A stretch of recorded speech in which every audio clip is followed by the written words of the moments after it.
இந்த கோடையில் LG smart inverter AC மூலம் உங்கள் வீடு மற்றும் அலுவலக மின் கட்டணங்களை குறைக்கவும். BN Enterprises number 1 havoc AC distributor. கர்நாடகத்தில் பாலியல் பலாத்கார வழக்கில் சிக்கியுள்ள ஆசன் நாடாளுமன்ற உறுப்பினர் பிரஜ்வல் ரேவண்ணா பெயரில் ஜெர்மனியிலிருந்து பெங்களூருவுக்கு விமான டிக்கெட் புக் செய்துள்ளதாக தகவல் வெளியாகியுள்ளது. பிரஜ்வல் ரேவண்ணா நாளை ஜெர்மனியிலிருந்து புறப்பட உள்ளதாகவும் வரும் வெள்ளிக்கிழமை அதிகாலை அவர் பெங்களூரு வந்தடைவார் எனவும் எதிர்பார்க்கப்படுகிறது. அண்மையில் வீடியோ ஒன்றை வெளியிட்டுள்ள பிரஜ்வல் அதில் வரும் 31ஆம் தேதி நாட்டுக்கு திரும்பி காலை 10 மணி அளவில் சிறப்பு புலனாய்வு குழு முன்பு விசாரணைக்கு ஆஜராக உள்ளதாக கூறியுள்ளார். ನಾನು ಫಾರಿನಲ್ಲಿ ಎಲ್ಲಿದ್ದೀನಿ ಅಂತ ಸರಿಯಾಗಿ ಮಾಹಿತಿ ಕೊಡದೇ ಇರೋದಕ್ಕೆ ಇವತ್ತು ಮಾಹಿತಿ ಕೊಡೋದಕ್ಕೆ ಬಂದಿದ್ದೀನಿ. ಏನು 26ನೇ ತಾರೀಕು ಚುನಾವಣೆ ನಡೀತು. 26ನೇ ತಾರೀಕು ಚುನಾವಣೆ ನಡೆದಂತ ಸಂದರ್ಭದಲ್ಲಿ ಅವತ್ತು ನನ್ನ ಮೇಲೆ ಯಾವುದೇ ರೀತಿ ಒಂದು ಪ್ರಕರಣ ಆಗಲಿ ಯಾವುದೇ ಒಂದು ಕೇಸ್ ಆಗಲಿ ಏನೂ ಇರಲಿಲ್ಲ. SITನೂ ಕೂಡ ರಚನೆ ಆಗಿರಲಿಲ್ಲ. ಈ 26ನೇ ತಾರೀಕು ನಾನು ಫಾರಿನ್ ಹೋಗೋದು ಕೂಡ ಇದು ಮುಂಚೆನೆ ಪ್ರೀ ಪ್ಲಾನ್ ಆಗಿತ್ತು. ಹಾಗಾಗಿ ನಾನು ಫಾರಿನ್ ಹೊರಟಾದ ಮೇಲೆ 3-4 ದಿನದ ನಂತರ ನಾನು ಯೂಟ್ಯೂಬ್ ನೋಡುವಂಥ ಸಂದರ್ಭದಲ್ಲಿ ನ್ಯೂಸ್ ಚಾನೆಲ್ ನೋಡುವಂಥ ಸಂದರ್ಭದಲ್ಲಿ ನನಗೆ ಈ ಮಾಹಿತಿ ದೊರಕುವಂಥ ಕೆಲಸ ಆಯಿತು. ಮಾಹಿತಿ ದೊರಕಿದ ಮೇಲೆ ನಂತರ SITನೂ ಕೂಡ ಏನು ಒಂದು ನೋಟಿಸ್ ಕೊಡುವಂಥ ಕೆಲಸ ಮಾಡಿತು. ಆ SIT ನೋಟಿಸ್ಗೂ ಕೂಡ ನಾನು ಎಕ್ಸ್ ಖಾತೆ ಮುಖಾಂತರ ಮತ್ತು ನನ್ನ ಲಾಯರ್ ಮುಖಾಂತರ ನಾನು 7 ದಿನ ಸಮಯ ಅವಕಾಶ ಕೇಳಿದ್ದೆ.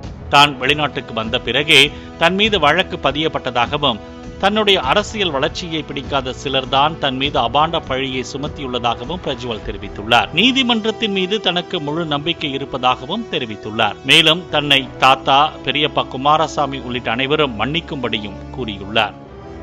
ಏನು ಓಪನ್ ವೇದಿಕೆಗಳಲ್ಲಿ ಈ ಒಂದು ವಿಚಾರಗಳನ್ನ ಪ್ರಚಾರ ಮಾಡೋದಕ್ಕೆ ಪ್ರಾರಂಭ ಮಾಡಿದ್ರು, ಚರ್ಚೆ ಮಾಡೋದಕ್ಕೆ ಪ್ರಾರಂಭ ಮಾಡಿದ್ರು, ಒಂದು ರಾಜಕೀಯದ ಪಿತೂರಿ ಮಾಡೋಂಥ ಕೆಲಸನ ಮಾಡಿದ್ರು. ಇದೆಲ್ಲ ನೋಡಿದಂಥ ಸಂದರ್ಭದಲ್ಲಿ ನಾನು ಡಿಪ್ರೆಷನ್ಗೆ ಹೋಗುವಂಥ ಕೆಲಸ ಆಯಿತು, ಐಸೋಲೇಷನ್ಗೆ ಹೋಗುವಂಥ ಕೆಲಸ ಮಾಡಿಕೊಂಡೆ. ಹಾಗಾಗಿ ನಾನು ಮೊದಲನೇದಾಗಿ ನಿಮ್ಮೆಲ್ಲರನ್ನೂ ಕ್ಷಮಾಪಣೆ ಕೇಳಿದೆ, ದಯವಿಟ್ಟು ಕ್ಷಮಿಸಿ ಅಂತ ಕೇಳಿದೆ.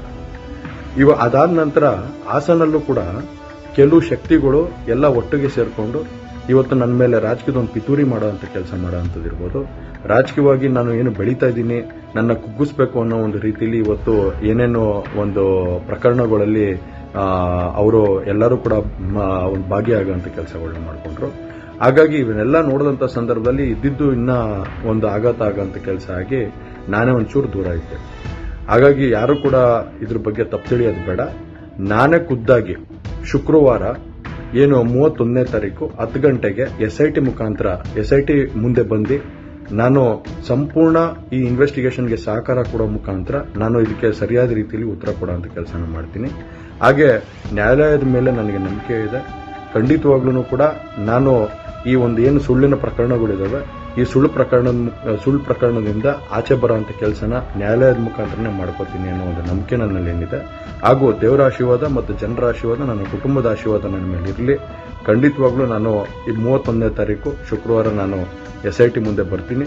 ಬಂದ ನಂತರ ನಾನು ಇದಕ್ಕೆಲ್ಲದಕ್ಕೂ ಕೂಡ ಇದಕ್ಕೆ ತಲೆ ಎಳೆಯುವಂಥ ಕೆಲಸನ ಮಾಡ್ತೀನಿ. ನನ್ನ ಮೇಲೆ ನಂಬಿಕೆ ಇರಲಿ ಅಂತ ಹೇಳಿ ನಿಮ್ನೆಲ್ಲರನ್ನೂ ಕೋರ್ತಾ ನಾನು ಧನ್ಯವಾದ ಹೇಳಕ್ಕೆ ಇಷ್ಟಪಡ್ತೀನಿ. ಧನ್ಯವಾದ. இந்த கோடையில் LG ஸ்மார்ட் இன்வெர்ட்டர் AC மூலம் உங்கள் வீடு மற்றும் அலுவலக மின் கட்டணங்களை குறைக்கவும். BN Enterprises number 1 havoc AC distributor.